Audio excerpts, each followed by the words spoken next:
जिनके यहाँ पितृदोष होता है, काल सर्प दोष होता है, वास्तु दोष होता है, उनको ज्यादा कुछ नहीं करना होना।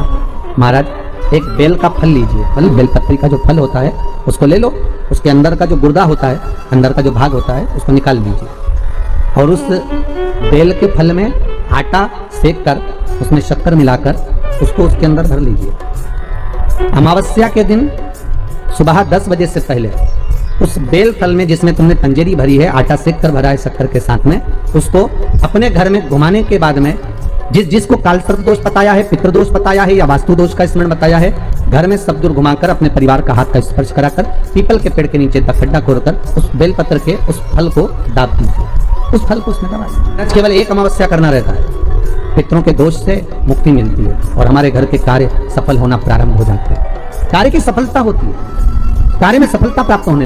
जिस समय पर बैसाख के महीने की सुंदर अमावस्या का दिन था, उस दिन माता पार्वती शंकर भगवान के लिए जब पकवान बनाने के लिए बैठी, कुछ नहीं मिला, तब माता पार्वती ने, शिव जी के हाथ में त्रिशूल है, शिव जी के 3 नेत्र हैं, बेलपत्री में भी 3, बोलते जाओ, पत्ती है।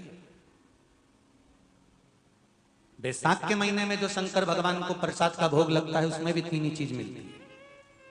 सत्तू कोई दूसरे महीने में बनता है? जम के तो बोलो नहीं। कब बनता है? यही बैसाख के महीने में। चने की दाल, गेहूं और जौ, इन तीनों को गलाकर सेक कर जो सत्तू तैयार होता है, इसी बैसाख के महीने में परशुराम जयंती के दिन या अमावस्या के दिन या पूर्णिमा के दिन शंकर भगवान को समर्पित होता है और भगवान विष्णु को समर्पित होता है। दुनिया के लोग कहते क्या होता है सत्तू से? ये स्कंद पुराण की कथा कहती है, जिस समय पर बैसाख के महीने की सुंदर अमावस्या का दिन था, उस दिन माता पार्वती शंकर भगवान के लिए जब पकवान बनाने के लिए बैठी, कुछ नहीं मिला, तब माता पार्वती ने 3 अनाज को लिया, एक चना, दूसरा गेहूं और तीसरा जो, इन तीनों को भींग रहे थे, उसको लेकर आए गंगा जी में से, उसको सेक कर माता ने अंगीठी पर और उसका जो सत्तू बनाकर शिव को दिया। शंकर भगवान ने कह दिया, सुन पार्वती, ये सत्तू नहीं, ये मेरी औषधि है। बैसाख के महीने में जो खाएगा वो जिंदगी भर रोएगा नहीं, शरीर से स्वस्थ हो। अब उसको लोगों ने हंसी खेल में ले लिया, सत्तू का क्या काम, मम्मी हम नहीं खाएंगे, बड़ा पूरा।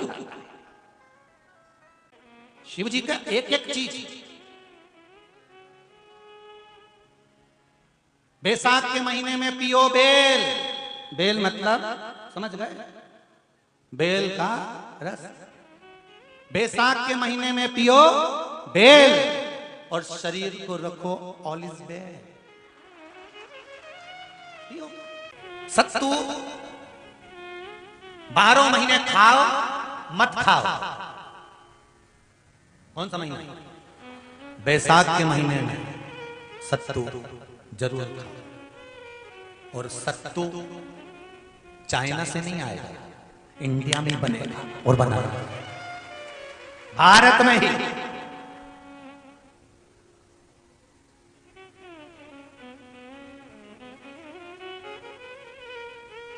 चलो आ जाओ गरुड़ पुराण में। मरने का 47वां दिन, जब मरेंगे तब गरुड़ पुराण बचेगी, पहले ही सुन लो। और जिसके पास में गरुड़ पुराण नहीं हो तो पंडित जी से मंगवा कर फिर पढ़ के देख लेना।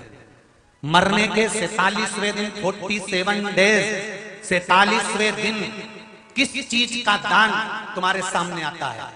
के 47वें दिन, 10 दिन तक तो जीवात्मा घर की अटारी फिर थी, मरने के बाद 12वें के दिन चली जाती है। उसके बाद में जब 47वां दिन आता है तो 47वें दिन जीवात्मा को क्या दान करा जाता है?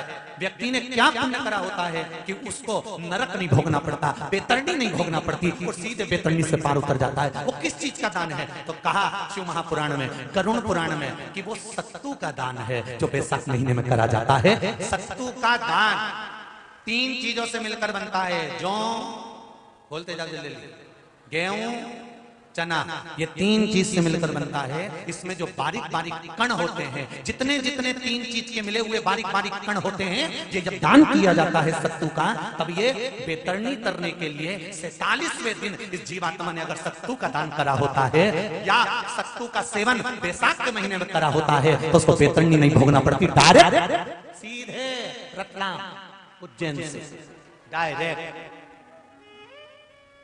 किस किस के यहां बनता है सत्तू? मैंने भी तो ये पूछा किस किस क्या बनता है। अभी थोड़ी ना कि अभी बन गया, बैसाख में बनता तो होगा। पहले गांव के लोग तीरथ करने जाते थे, गांव का लोग जब तीरथ करने जाता था कोई सामान नहीं लिया, सत्तू बांधी पोट ली, धरा यूं और पानी में घोलिया और नमक डालिया या शक्कर या गुड़ घोल के और पी के वही चले। आज के अब जब सैनिक युद्ध करने जाता है, थक जाता है, बहुत थकान हो जाती है, जब उससे देखा जाता है तो सैनिक का जो कमांडर होता है वो सत्तू मंगवाता है और गिलास में घोल घोल कर पूरी सेना को पिलवाकर फिर युद्ध में उतार देता है। फिर युद्ध साधारण नहीं है महाराज। सत्तू में जितने बारीक बारीक कण होते हैं, जितने बारीक बारीक कण, अब तुम्हें काम करना, अभी जब फ्री हो तो कागज पे रख के सत्तू का एक कण गिनना, 1 2 3 बारीक बारीक गिनते रहना जरा। तो तुम्हारा क्या जाए गिनने में? भगवान कृष्ण के हाथ में पट्टी बंधी थी, तो उनने भी तो रुक्मणी को गिनने को दिया था, जरा गिन तो जरा इसमें कितने धागे। रुक्मणी जी ने कहा इसमें 9,999 धागे हैं। भगवान ने कहा बस यही 9,999 मुझे द्रौपदी को वापस लौटाना है। गिन के लगा लो, अभी अभी लगा लो। ऊपर तो भगवान गिन के बता ही देगा कि तुमने जो सत्तू दान करा था, तुमने जो सत्तू खाया था, तुमने जो सत्तू भगवान को दिया था, सत्तू का लड्डू बनाकर तुमने बैसाख महीने में भगवान की जो पूजन करी थी, तो अमावस्या के दिन, पूर्णिमा के दिन या अक्षय तृतीया के दिन तुमने जो सत्तू दिया था, भगवान तो गिनती बता देगा कि सत्तू में कितना कण था। और अगर नहीं बताए तो तुम आंदोलन पे बैठ जाओगे कि हमें बताओ पहले हमने कितना सत्तू दिया तो उसमें कितने कण थे, बताना पड़ा।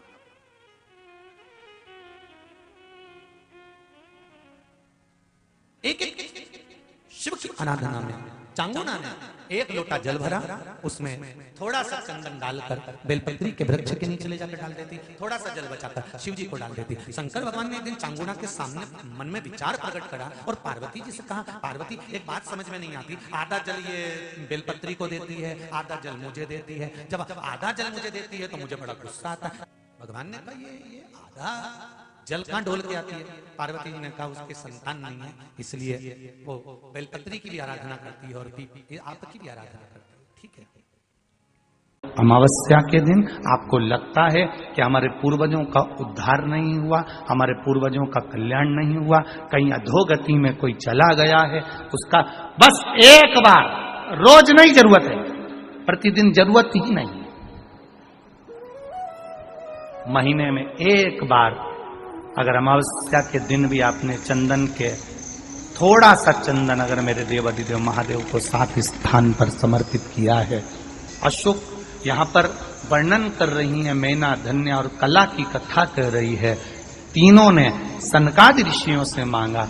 चंदन भगवान को अति प्रिय होता है और चंदन ही एक ऐसा होता है जो पितरों को भी प्रिय होता है, जिसका स्पर्श मात्र लगने से पूर्वजों का कल्याण हो जाता है।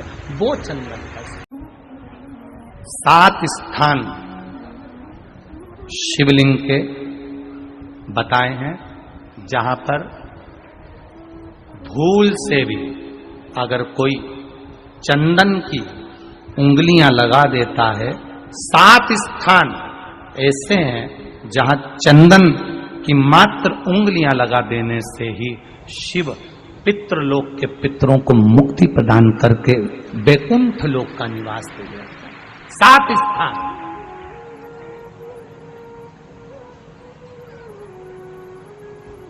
और वो 7 स्थान जो चंदन के बताए गए हैं, पहला भगवान देवाधिदेव महादेव के शिवलिंग पर चंदन का लेपन, समझ लेना जरा बहुत अच्छे से।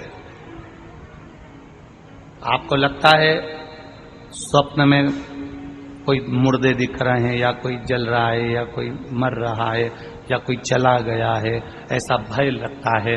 बच्चों को मानी भेजूंगी ऐसा हो जाएगा, पति को मानी भेजूंगी ऐसा हो जाएगा, कोई हमारे कोई गलत तो नहीं कर रहा है, आपको लगता है। 7 स्थान चंदन के बताएं महाराज। पहला शिवलिंग, दूसरा जहां गणेश जी का स्थान है, मालूम है ना सबको? जम के बोलो जरा, मालूम है ना सबको? जहां गणेश जी का स्थान है वहां अलग से गणेश जी बैठे, वहां नहीं। शिवलिंग में जलाधारी के ठीक सामने राइट में गणेश, लेफ्ट में कार्तिकेय, बीच में अशोक सुंदरी। तो पहला चंदन बाबा के शिवलिंग पर, दूसरा गणेश जी पर चंदन की उंगली, तीसरा षडानंद कार्तिकेय पर चंदन की उंगली, चौथा अशोक सुंदरी पर चंदन की उंगली, पांचवा जलाधारी पर चंदन की उंगली, छठा जो शिवलिंग का जल बह रहा है इसके ठीक विपरीत की ओर चंदन की उंगली, और सातवां चंदन नंदी के मस्तक के ऊपर जो दो सींग लगे रहते हैं उस पर चंदन की उंगली। ये कब लगाई जाती है? या तो अमावस्या के दिन आपको लगता है कि हमारे पूर्वजों का उद्धार नहीं हुआ, हमारे पूर्वजों का कल्याण नहीं हुआ, कहीं अधोगति में कोई चला गया है, उसका बस एक बार, रोज नहीं जरूरत है, प्रतिदिन जरूरत ही नहीं, महीने में एक बार अगर अमावस्या के दिन भी आपने चंदन के थोड़ा सा चंदन अगर मेरे देवाधिदेव महादेव को साथ स्थान पर समर्पित किया है। अशोक यहाँ पर वर्णन कर रही है, मैना, धन्य और कला की कथा कर रही है। तीनों ने सनकादि ऋषियों से मांगा। चंदन भगवान को अति प्रिय होता है और चंदन ही एक ऐसा होता है जो पितरों को भी प्रिय होता है, जिसका स्पर्श मात्र लगने से पूर्वजों का कल्याण हो जाता है, वो चंदन का। आपके घर में पितृदोष है, आपको ऐसा महसूस होता है, आपको लगता है, तो किसी भी नवरात्रि के पहले जो अमावस्या पड़ती है, मान लो अपन अमावस्या पड़ी, आप एक अंदाजा लगाइए, तो जिस दिन अमावस्या रहे उस दिन चावल की कटोरी में एक कपूर का टुकड़ा रख दीजिए महाराज, छोटा सा, और कपूर का टुकड़ा रखकर उस कपूर को दरवाजे के बाहर कटोरी में ही, चावल रखी हुई कटोरी में ही उसको पितरों का स्मरण कर कर जला दीजिए। और जलाने के बाद उस चावल को कहीं भी किसी भी वृक्ष की छांव में पक्षियों के लिए डाल दीजिए। शिव महापुराण की कथा कहती है, अगर मान लो पितृ आपको कष्ट दे रहे हैं, पितृ आपको तकलीफ दे रहे हैं, कोई काम नहीं होने दे रहे हैं, या कहीं आपको ऐसा लगता है कि पितरों का दोष है, तो वो पितृदोष देवी, अब ये जो आप करेंगे ये कब कर रहे हैं? अमावस्या के दिन आप उसको रख रहे हैं। अमावस्या के दिन उसको रखकर रात भर आपने रखा कपूर के साथ में, सुबह एकम पड़ गई, नवरात्रि लग गई, उसी दिन उसको जलाकर आपने पटक दिया। अर्थात उससे देवी और पितृ इन दोनों का आशीर्वाद जो प्राप्त होता है, तो घर में से पितृदोष समाप्त होकर लक्ष्मी की वृद्धि प्रारंभ हो जाती है, कार्य में सिद्धता आ जाती है। मान लो अगर पितृदोष है तो करो, नहीं है बड़े अलमस्ती से रहो, तो ये पितृदोष का स्मरण। तो यहाँ शास्त्र कह रहा है कि पितरों का जो लोक होता है, पितर जो लोक होता है, उस पितृलोक में 64 योगिनियां प्रवेश नहीं करती। शिव महापुराण कर रही है, शंकर की कथा कर रही है। एक छोटा सा उपाय अवश्य करिएगा। मान लो आपको लग रहा है कि आपके घर में पितृदोष है, आपको ऐसा महसूस होता है, अमावस्या पड़ती है, चावल की कटोरी में एक कपूर का टुकड़ा रख दीजिए महाराज, छोटा सा, और कपूर का टुकड़ा रखकर उस कपूर को दरवाजे के बाहर कटोरी में ही, चावल रखी हुई कटोरी में ही उसको पितरों का स्मरण कर कर जला दीजिए। और जलाने के बाद उस चावल को कहीं भी किसी भी वृक्ष की छांव में पक्षियों के लिए डाल दीजिए। शिव महापुराण की कथा कहती है, अगर मान लो पितृ आपको कष्ट दे रहे हैं, पितृ आपको तकलीफ दे रहे हैं, कोई काम नहीं होने दे रहे हैं, या कहीं आपको ऐसा लगता है कि पितरों का दोष है, तो वो पितृदोष देवी, अब ये जो आप करेंगे ये कब कर रहे हैं? अमावस्या के दिन आप उसको रख रहे हैं। अमावस्या के दिन उसको रखकर रात भर आपने रखा कपूर के साथ में, सुबह एकम पड़ गई, उसी दिन उसको जलाकर आपने पटक दिया। अर्थात उससे देवी और पितृ इन दोनों का आशीर्वाद जो प्राप्त होता है, तो घर में से पितृदोष समाप्त होकर लक्ष्मी की वृद्धि प्रारंभ हो जाती है। अमावस्या के दिन प्रदोष काल में, प्रदोष के समय पर, प्रदोष काल में शाम के समय पर जाकर किसी भी नदी, तालाब, बावड़ी, कुआं, कहीं ना कहीं जो आपके पास में हो, वहां पर एक घी का दिया, बत्ती का मुंह दक्षिण की ओर कर कर अवश्य जला कर जाना, सारे पितृदोष समाप्त हो जाएगा। अगर नदी, तालाब, बावड़ी, कुआं नहीं है तो पीपल का वृक्ष हो या बेलपत्री का वृक्ष हो या बट का वृक्ष हो, उसके नीचे लगा दो प्रदोष काल में। पर अमावस्या के दिन लगाएं जरूर। क्यों? क्योंकि अमावस्या 16 दिन तक पितृ मृत्यु लोक में आने के बाद में भोजन ग्रहण करते हैं। अमावस्या के दिन पितृ शाम के समय प्रदोष काल में शंकर भगवान का नाम जाप कर कर नदी तालाब बावड़ी पर पानी पीने जाते हैं। वहां से जल का आचमन कर कर पितृ अपने लोक को चले जाते हैं प्रदोष काल के समय पर। इसलिए प्रदोष काल में जलाशय के पास में बावड़ी, कुआं, नदी, तालाब के किनारे पर दिया लगाया जाता है दक्षिण की ओर मुख कर कर बत्ती का। तो पितृ आशीर्वाद देते हुए जाते हैं कि फलो फूलो, आगे बढ़ो, उन्नति करो, तरक्की करो। ये पितरों का आशीर्वाद रहता है, पितरों का वर रहता है। आप देंगे, कुछ करा ना करा, फिर अमावस्या के दिन उस दिन दिया दक्षिण की ओर बाती का मुख कर कर। 7 स्थान ऐसे हैं जहां चंदन की मात्र उंगलियां लगा देने से ही शिव पितृलोक के पितरों को मुक्ति प्रदान करके बैकुंठ लोक का निवास देते हैं। 7 स्थान, और वो 7 स्थान जो चंदन के बताए गए। पहला, भगवान देवाधिदेव महादेव के शिवलिंग पर चंदन का लेपन। समझ लेना जरा बहुत अच्छे से। आपको लगता है स्वप्न में कोई मुर्दे दिख रहे हैं, या कोई जल रहा है, या कोई मर रहा है, या कोई चला गया है, ऐसा भय लगता है। बच्चों को मानी भेजूंगी, ऐसा हो जाएगा। जिनके यहाँ पितृदोष होता है, काल सर्प दोष होता है, वास्तु दोष होता है, उनको ज्यादा कुछ नहीं करना होना। महाराज एक बेल का फल लीजिए, उसके अंदर का जो गुर्दा होता है, अंदर का जो भाग होता है, उसको निकाल लीजिए और उस बेल के फल में आटा सेक कर उसमें शक्कर मिलाकर उसको उसके अंदर भर लीजिए। अमावस्या के दिन सुबह 10 बजे से पहले उसको अपने घर में घुमाने के बाद में जिसको काल सर्प दोष बताया है, पितृदोष बताया है या वास्तु दोष का स्मरण बताया है, घर में सब दूर घुमाकर अपने परिवार का हाथ का स्पर्श कराकर पीपल के पेड़ के नीचे खड्डा खोदकर उस बेलपत्र के उस फल को दाब दीजिए। महाराज केवल एक अमावस्या करना रहता है, पितरों के दोष से मुक्ति मिलती है और हमारे घर के कार्य सफल होना प्रारंभ हो जाता है। पति को मानी भेजूंगी, ऐसा हो जाएगा।